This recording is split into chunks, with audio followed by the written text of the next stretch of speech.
Okay, I'm going to do a little video on using breaker grousers. There's a flat side and a curved side.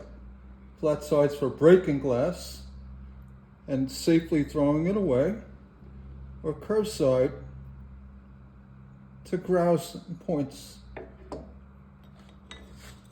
Take a little oil. Show you here. For breaking, get right to the score, a little bit away. Break it down and safely throw it away. So it's down and away. One more time.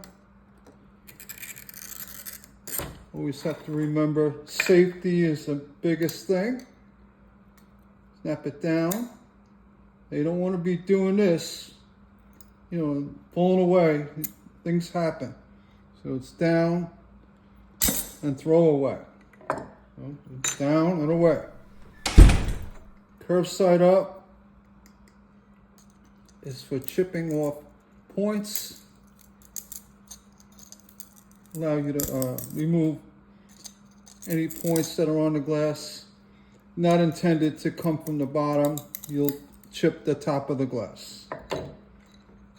Thank you for watching.